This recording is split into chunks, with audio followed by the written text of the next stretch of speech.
Ke managi kanyo mar mondo mi kik ang'adi adwaro dhi achiel kachiel IEBC loso wang'ino doche ma kinya kwarom gajwang' ibro bed kitimo yiero ma adundo e kar chung' od bura ma Ol Kalou gi sani IEBC aneno ka jakom mar IEBC and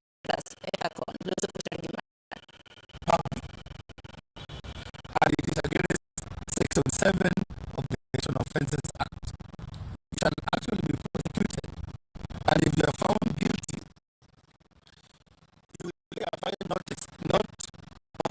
a fine of up to 1 million Kenya shillings. So we need to tell Kenyans this matter is very serious. Besides that 1 million Kenya shillings, the offending party can also be imprisoned for a term of not exceeding 3 years for a simple act of taking a picture of your vote, either to show allegiance to whoever you are voting for or for some other benefit. I don't know what motivates people to expose who they voted for. So that is discouraged, it's prohibited, it's against it, and it has consequences. In terms of assisted voters, in some instances, we have those voters who, for one reason or another, are not able to go through the voting process, and they require special assistance with or disability or some form of illiteracy. The law allows that those voters can be assisted by a person of their choice. So nobody should force anybody to be assisted. If they wish to be assisted and our officials verify that the person requires assistance, let that person choose a person of his or her choice to assist that person. We also wish to inform members of the public and the voting populations of Ol Kalou that no one person is allowed to assist more than one voter.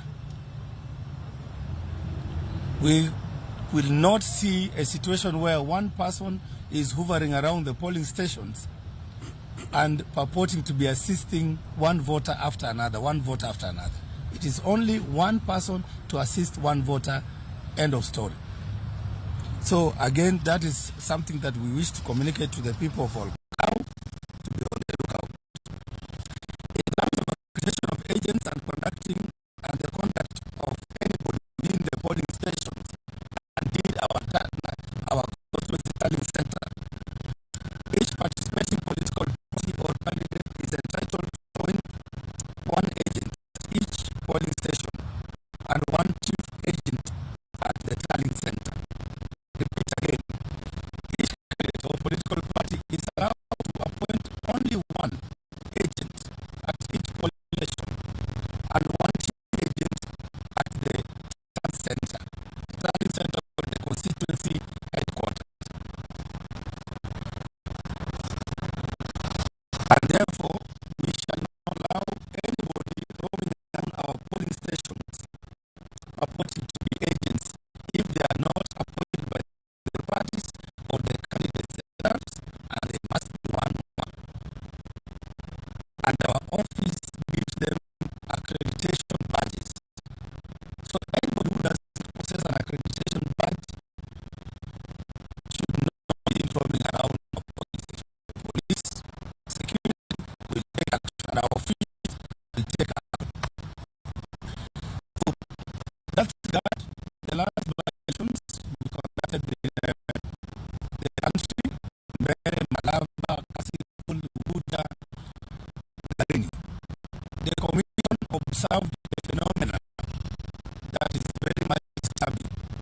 There are some Kenyans, whether politicians or non-politicians, who want to behave like super agents. And therefore, they come to polling stations and try to disturb peace or the peaceful conduct of elections in those stations. I want to state categorically here that we will not allow anybody, whether a politician or a leader in the country, who has not been cleared and accredited by IEBC, to come their security or their supporters to try and disturb them at the police station or even overrun the police station. We have asked the National Police Act and also to deal with this phenomenon of super agents, who are mainly some of the senior politicians in this country. So we will not like to see that happening in Ol Kalou. Should this happen, we will take decisive action against those individuals. We also wish to remind that the public and members of the various political parties and supporters of the respective candidates that we shall not admit any person who is wearing a badge, clothing or symbol or any other item signifying support for a political party or candidate. The campaigns, as we have said, the campaign period ended yesterday at 6 p.m. So we do not expect campaigns at our polling stations when citizens are supposed to show up in a neutral environment to vote, cast their vote, and go home peacefully and wait for the results. So anybody who is seen in party colors or paraphernalia should be sent away from our polling stations, which should remain neutral from 6 up to 5 when we close. We also remind the voters that once you cast your vote, please exit the polling station immediately, and to allow other voters who are queuing the opportunity to also exercise their right to cast their vote and elect their leaders. So once you vote, please go home. Go to your comfort of your home or your farm or your shop and wait for the process to complete at 5. Once we close, the counting will begin in front of all the accredited agents and the candidates themselves. So the order at the polling station, the commission wishes to remind all stakeholders of the following legal provisions regarding the order at the polling stations. The presiding officer is responsible for conducting the elections at the polling station and maintaining law and order at the polling station throughout the process. And in doing so, especially for security, the presiding officer at that particular polling station is assigned 2 police officers who will be responsible for a radius of about 400 square meters, which is the jurisdiction within which we conduct the elections. And therefore, the police officers assigned to the presiding officer maintain law and order. And therefore, we urge the voters in Ol Kalou to ensure that they respect our polling stations, they respect our officers, and that they follow their instructions on how to conduct themselves while they are within the polling stations.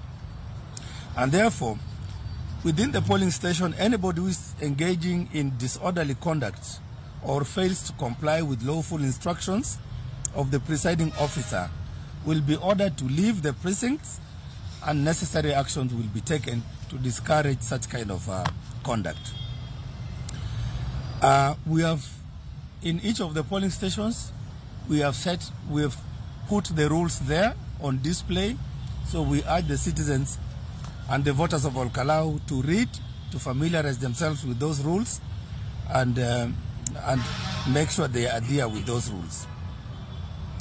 So the presiding officer is in charge and will take any necessary lawful action to secure the polling station and to ensure voting proceeds peacefully and uninterrupted and until it's closed. So those people who sometimes are inclined to try and storm any polling station, just be warned that action will be taken, because we'll have adequate security protecting every polling station and allowing citizens to come and cast their vote peacefully without any disturbance. In terms of security arrangements, you can see the IG is here with his 2 deputies. We have the DCI. They will speak more about the security arrangements for this, to secure the elections, to ensure that there is peace, there is tranquility, and the voters of Ol Kalou exercise their rights peacefully to elect their leaders. So, as a commission, I would like to thank the close collaboration we've had with the National Police, with other commissions present here, including National Cohesion and Integration Commission, to ensure that we make all the necessary arrangements, including security, so that the by-election in Ol Kalou succeeds.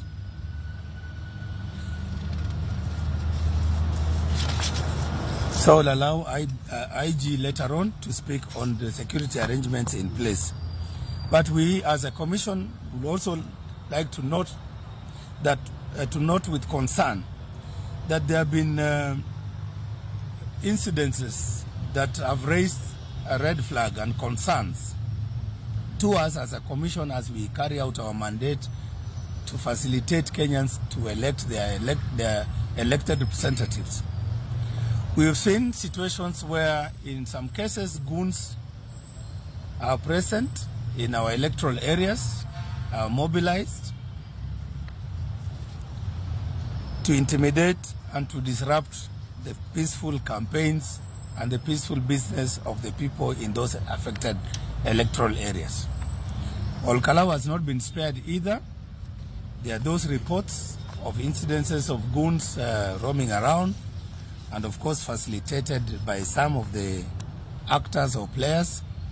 We wish to call upon all those people, political parties, the candidates themselves and their political supporters, to refrain from any acts that will constitute violence and breach of the electoral code of conduct. Because we want this election in Ol Kalou to be the most peaceful and the most successful, that is conducted in an atmosphere that will allow a credible, free, fair, and transparent elections to happen in Ol Kalou. The code of conduct, ladies and gentlemen, will continue to be enforced. As you have seen, in the last few days, we have summoned some of those politicians who have been accused of engaging in some electoral malpractices. We have taken action on some of them, including fining some of them and requesting them to again sign the political decency code with us. Other cases are ongoing, and we will be updating the nation on what actions we are taking. So the Election Code of Conduct Committee is still in place. It will work until after the election has been concluded and the results announced. So any breaches of the Electoral Code of Conduct, we urge the public to report to the Commission so that we take firm and stern action against those perpetrators.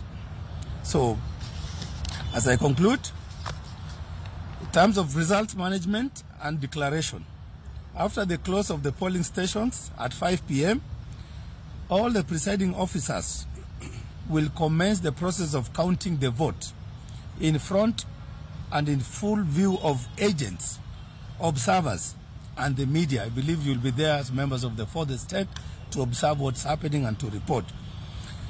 This counting will be done.